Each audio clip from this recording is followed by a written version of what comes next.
That's exactly what I was about to say. The present structure and the present organization of the Constitutional Council correspond to what was its function when it was created. I've said that when it was created in 1958, it was a political organ to draw the line between the competence of the legislative and the executive. So for that reason, it was a political organ. It has 9 members who are elected by 3 by the President of the Republic, 3 by the President of the Senate, and 3 by the President of the National Assembly for 9 years. So normally they are not career judges. They are appointed for 9 years, and they are normally, in most cases, retired politicians. I say that in the best sense of the word. I don't mean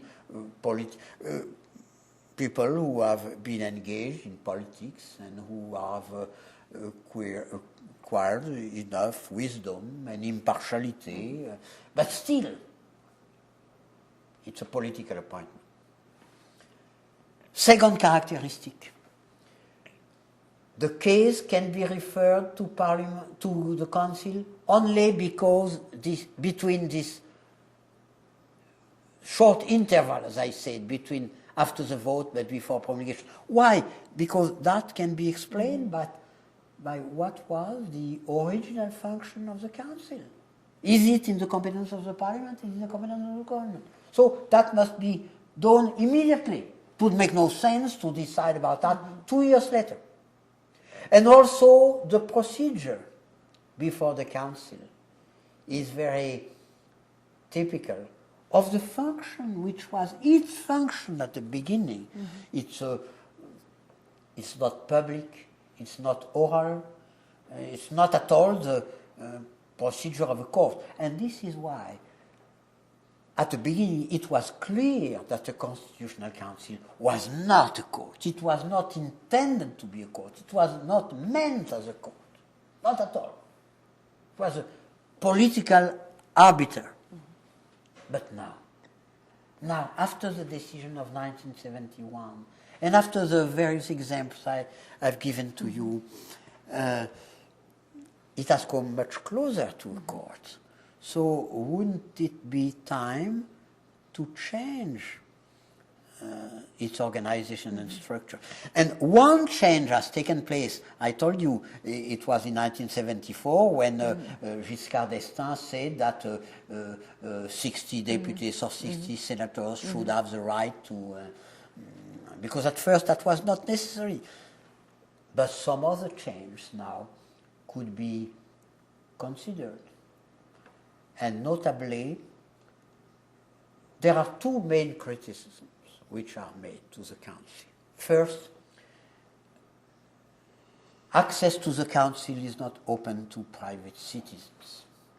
It's reserved to politicians. Even 60 deputies or senators, they are political people. They are not private citizens.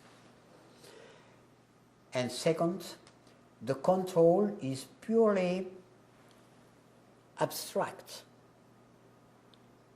preventive, a priori control, I don't know how, a priori control.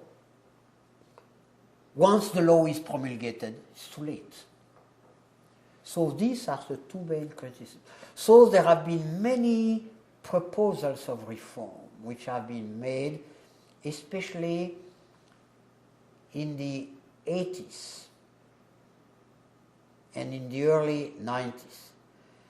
There have been several proposals of reform, and one of them was about to succeed. It was proposed as an amendment to the Constitution in 1990 by Mitterrand. But finally, the project was abandoned because of the clear opposition of the Senate. You know that to amend the Constitution, I have said that it is relatively easy to amend the Constitution in France, but still you need a majority in the two assemblies, even in the Senate, and the Senate was strongly opposed to that reform, so it was abandoned. Of course, there are many proposals. They don't go in the direction of the American model, which doesn't fit the European tradition, and especially the French tradition. I mean, giving to any judge the possibility to declare that any law, any statute, any regulation, any act is unconstitutional, that is too contrary to our tradition. But we might come closer to the German or the Italian systems, which give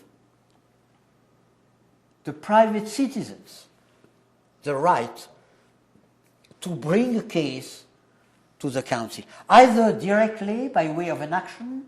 They claim that this statute is contrary to the Constitution, or by way of a defense, what we call in French an exception. They claim, well, this law, this statute that you want to apply to against me is not valid, is not in. And in this second case, of course, the important thing is that the challenge could come at any time. Not only during the brief interval before promulgation, but even after the law, after the statute has been promulgated, even long after the statute has been promulgated. And that is a German system. But for a number of reasons in France, we have not yet decided to go that far. That may come one day, but now it's not regarded as an urgent problem. You know, I've said that in the 80s or in the early 90s, there were important discussions about. Now the discussions have been abandoned and people are more or less satisfied with the system we have now. Although, as I said, and I insist on that because some people find it surprising, astonishing, that private citizens have no access to the Constitutional Court.